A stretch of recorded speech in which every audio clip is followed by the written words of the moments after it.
Yeah, hi everyone. I'm just going to scroll down and show you the requirements for Achieve Merit and Excellence. Please pause the video and have a read of what is required in this particular practice internal.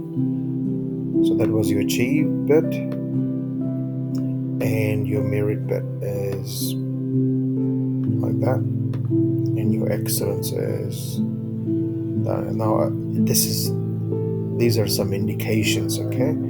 Your answers, of course, need to be related to the context. Right. So we have done the first 3 bullet points. Now I'm going to show you how to do that. Now for that, obviously, we're going to need to have a successful backward scan and a forward scan. You need to identify your float times. The float times would give you an ability to find out how much a particular task could be delayed by. And you also need to create a Gantt chart. If you can hear the aircraft in the background. The allocation of tasks, this bit here, you need a Gantt chart for that, okay? So let me show you a possibility of what a Gantt chart could look like. So it's on the document itself. Oh, by the way, you need to have a table, or you could create a table to show your finish times and start times, and they could look like this right here. I'll zoom out a little bit. In the actual assessment, if you would like to skip this column, that's fine.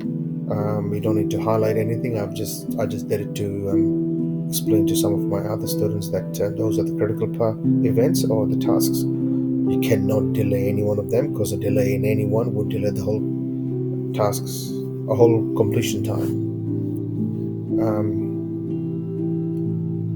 At this point, your forward scan and backward scan should enable any marker or anyone of marking what is the earliest start time, the late finish times, and late start times, and etc.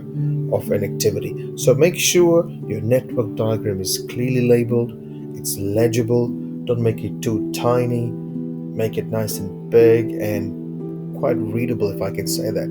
Because one of the worst things that can happen is we can go around in circles marking and we don't know what you've done. So do a sketch and then try making a very nice diagram.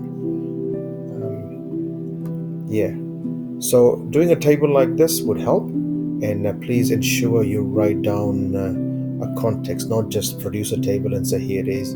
You've got to tell the examiner, the marker, what your table is saying.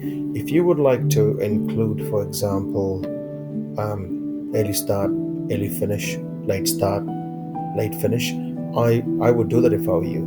So for example, what I mean is this.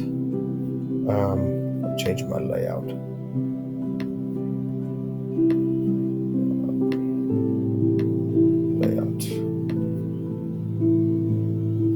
So what I mean is here, we can write down ES for early start,